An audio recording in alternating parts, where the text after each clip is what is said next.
Maombi ya kuiamuru kuzimu imtapike Yona aliyemezwa. Maombi ya kuiamuru kuzimu imtapike Yona aliyemezwa. Yona alikuwa ni mtumishi wa Mungu. Yona alikuwa anamcha Mungu muumba mbingu na nchi, kama mimi na wewe tunavyomcha Mungu muumba mbingu na nchi. Yona alikuwa na kibali mbele za Mungu. Yona alikuwa na kibali cha kutembea na sauti ya Mungu. Yona alikuwa amelibeba kusudi la Mungu. Yote ninayoyataja juu ya Yona, nadhani pia hata na wewe pia Mungu amekupa hiyo neema, kwa sababu haujaja duniani kwa bahati mbaya, wala hajakuumba kwa bahati mbaya. Lipo kusudi limekuleta duniani, kama Yona alivyokuja kwa ajili ya kusudi. Hebu sema tena amina. Lakini pia una neema ya kuzungumza na Mungu. Saa nyingine katika ndoto, kupitia neno, kupitia watumishi wake, kuna namna ambavyo nasema nimesikia sauti ya Mungu, kama Yona alivyokuwa anasikia sauti ya Mungu. Lakini pia Yona alikuwa amepewa kibali cha kuzungumza lolote mbele ya wanadamu na wakatili na wakafanya kazi. Hebu sema tena amina. Naamini hicho kibali pia Mungu amewapa watu wote ambao wanamwamini, kwamba nitakwenda mbele yako, nitakutangulia, nitakupa utisho, nitakupa kinywa cha hekima kitakachonena mbele ya ulimwengu na kushangaza ulimwengu. Hebu sema tena amina. Lakini Yona pamoja na sifa zote hizo ambazo alipewa na Mungu, baadaye alikutana na janga la kufuatiliwa na kitu kinachoitwa kuzimu. Yona alipoanza kufuatiliwa na kuzimu, hebu sema tena amina. Kuzimu kuna mahali ikamweza. Kuzimu kuna mahali ikafunika. Ikafunika hatima aliyokuwa nayo Yona. Ikafunika habari njema aliyokuwa nayo Yona. Ghafla Yona apendi kusikia sauti ya Mungu, bali anaikwepa sauti ya Mungu. Amen. Yalikuwa ni matatizo makubwa sana, na yalikuwa ni madhara makubwa sana kuona Yona ghafla anavurugwa, anaanza kupoteza kibali mbele za Mungu, anaanza kukimbia uwepo wa Mungu. Na wakati mimi na wewe tunatamani kukimbilia uwepo wa Mungu. Hivi tunaelewana watu wa Mungu? Amen. Yona alichokuwa anafanya na kilichomvamia ilikuwa ni ajali aliyokutana nayo njiani. Hebu sema tena amina. Na hayakuwa mapenzi yake, bali ni roho ya kuzimu iliyoshuka juu yake na ikamfuatilia mpaka ikamweza. Hebu sema tena amina. Hatimaye ikammeza. Hebu sema tena hatimaye ikammeza. Na baada ya kumezwa na kuzimu, Yona alianza kuishi kwa shida sana. Maisha yake yakawa machozi. Yona akawa ukataliwa. Yona akawa kutupwa. Hebu sema tena amina. Lakini hatimaye akajirudi, akajua yupo Mungu ambaye aliniita tangu mwanzo, aliniweka duniani hapa tangu mwanzo, alipanda kusudi ndani yangu tangu mwanzo, alikuwa anasema na mimi tangu mwanzo. Nikimuita kwenye ile hali ya shida, nikimulilia kwenye hali ya shida, nikiomba kwenye hali ya shida, hakika atanisikia na atajibu, kwa sababu neno lake linasema niite nami nitaitika. Kwa Yona kwenye tumbo la kuzimu akaanza kumuita Bwana, na hatimaye Bwana akasikia na akaitika, na akaisemesha kuzimu imtapike Yona, na hatimaye ikamtapika Yona. Na baada ya hapo heshima ya Yona ikarejea, kusikia kwa Yona ukarejea, sauti ya Mungu ikarejea kwa Yona, usikivu wa Yona kwa Mungu ukarejea, na watu wakaanza kumtii Yona. Ninakuombea kwa jina la Yesu, haijalishi kuzimu imeinuka kwa sura gani kwako. Kwa Yona iliinuka kwa umbo la samaki, wengine imeinuka kwa umbo la madeni, wengine imeinuka kwa umbo la magonjwa, wengine imeinuka kwa umbo la matatizo, wengine imeinuka kwa umbo la mikosi. Haijalishi kuzimu kwako imekufunika kwa umbo gani, leo Bwana akupe neema ya kuomba na kuzimu ikutapike kwa jina la Yesu, na kuzimu ikutapike kwa jina la Yesu. Nasema kuzimu iliyoinuka kwa umbo lolote lile, wengine imevaa sura ya hasara, wengine imevaa sura ya kukataliwa, wengine imevaa sura ya kuharibu, wengine imevaa sura ya kushindwa kufika mbele, leo itakutapika mahali hapa kama ilivyomtapika Yona. Sema natapikwa leo kwa jina la Yesu. Haleluya, haleluya. Kwa hiyo Yona, hebu sema tena, Yona alikuwa anampenda Mungu. Yona alikuwa amechaguliwa na Mungu. Yona alitembea na sauti ya Mungu. Hebu sema tena. Ila kuzimu ilipoanza kumfuatilia Yona ikamvuruga Yona. Hebu sema tena amina. Hayakuwa mapenzi ya Yona kuvurugwa, haikuwa shauku ya Yona kuvurugwa. Yote aliyotenda ilikuwa ni roho nyuma ya tatizo.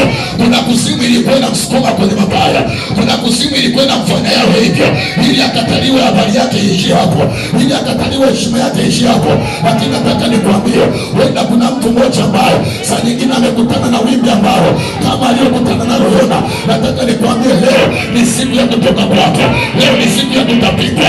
Haijalishi nini kimekumeza, ni kuzimu ya sura gani imekumeza, leo natapigwa kwa jina la Yesu. Chochote ambacho kinakupa shida, chochote ambacho kinakuhangaisha, chochote kinachokufanya uwaze na mawazo yakose mwisho, leo Bwana atakiamuru kikuachie. Bwana atakiamuru kikuachie. Bwana atakiamuru kikuachie. Ninawaona watu wawili hapa wanarudi kwenye kusudi lao.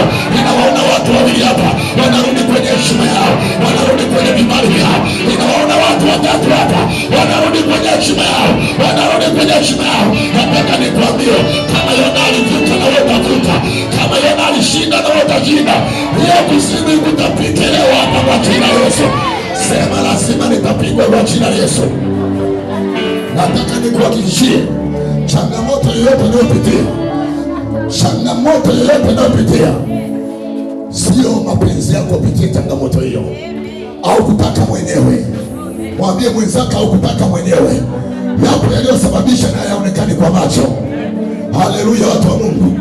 Kati ya kitu ambacho kimekuwa tanzi na matatizo makubwa kwa watu wa Mungu, roho ya kuzimu inapoinuka. Unajua roho ya kuzimu haionekani kwa macho ya damu na nyama, lakini pia roho ya kuzimu inaweza ikavaa umbo lolote lile. Hebu sema tena bia. Unaweza ukakutana na mwanadamu kumbe umekutana na roho ya kuzimu. Unaweza ukakutana na mnyama kumbe umekutana na roho ya kuzimu. Unaweza ukapewa zawadi kumbe umepewa kuzimu. Na hatimaye unaanza kuona mambo yanabadilika, kila kitu kinaharibika. Ninamshangaa Yona, kwa nini alikaidi sauti ya Mungu wakati Bwana alimheshimu na akampenda.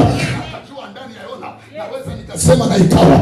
Alijua ndani ya Yona naweza nikasema na vikatimia, lakini ghafla Yona alijikuta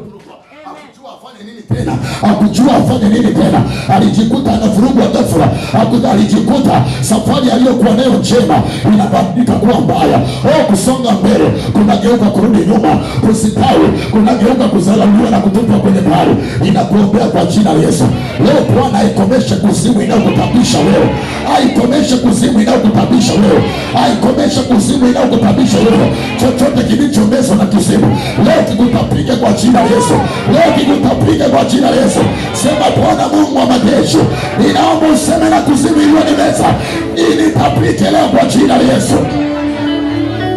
Fungua kitabu cha Yona sura ya pili. Yona sura ya pili, fungua pa kitabu cha Yona sura ya pili na ule mstari. Kuna mtu yuko tayari hapa leo? Kuna watu wako tayari hapa leo? Maombi ya kuiamuru kuzimu imtapike Yona aliyefanyaje? Aliyemezwa. Kitabu cha Yona sura ya pili mstari wa kwanza mpaka wa pili. Neno la Mungu linasema, ndipo Yona akamwomba Bwana. Hebu sema tena, ndipo Yona akamwomba Bwana Mungu wake katika tumbo la yule samaki. Mstari wa pili akasema, nalimlilia Bwana kwa sababu ya shida yangu. Kumbe Yona yuko kwenye shida. Amen. Unanielewa hapa? Nalimlilia Bwana kwa sababu ya shida yangu, naye akaniitikia katika tumbo la kuzimu naliomba, nawe ukaisikia sauti yangu. Hebu sema tena, katika tumbo la kuzimu naliomba, nawe Bwana ukasikia sauti yangu. Leo Bwana akusikia kwa jina la Yesu.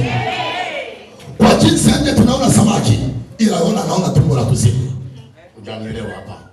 Kwa jinsi nje tunaona samaki amemeza Yona, tunamwona samaki aina ya nyangumi amemeza nani? Yona. Tunasema yuko tumboni mwa samaki, ila Yona yeye anasema niko tumboni mwa kuzimu. Na anasema katika tumbo la kuzimu nalimuomba Bwana, katika tumbo la kuzimu nalimuita Bwana, katika shida yangu nalimuomba Bwana. Hata kama kuzimu ilikuwa imenifunika kwa siasa gani, nalimuomba Bwana naye akaniitikia na akanijibu shida yangu. Nataka nikwambie wapendwa, kuzimu iliyovaa sura ya kukataliwa, kuzimu iliyovaa sura ya kuhangaika, kuzimu iliyovaa sura ya mikosi, kuzimu iliyovaa sura ya kuishia njiani, kuzimu iliyovaa sura ya watoto wako kuharibika, kuzimu iliyovaa sura ya biashara yako kurudi nyuma, kuzimu iliyovaa sura yote, leo inakutapika kwa jina la Yesu. Leo inakutapika kwa jina la Yesu. Nimepata watu ambao wanatamani leo Bwana watoe kwenye mikomo ya kuzimu. Wanatamani watu ambao wanatamani Bwana watoe, Bwana watoe, Bwana akutoe kwa jina la Yesu. Mahali unapoona changamoto, mahali unapoona changamoto, kuna kuzimu imekumeza pale. Mahali unapoona shida, kuzimu imetia chini pale. Hebu sema tena, kuna kitu kuzimu imemeza pale. Sema lazima nitapika leo kama ilivyomtapika Yona. Nami naiamuru mbele za Mungu wangu, kuzimu nitapika kwa jina la Yesu. Yona anasema katika tumbo la kuzimu nalifanyaje? Naliomba. Wewe ukaona unapitia majanga makubwa sana.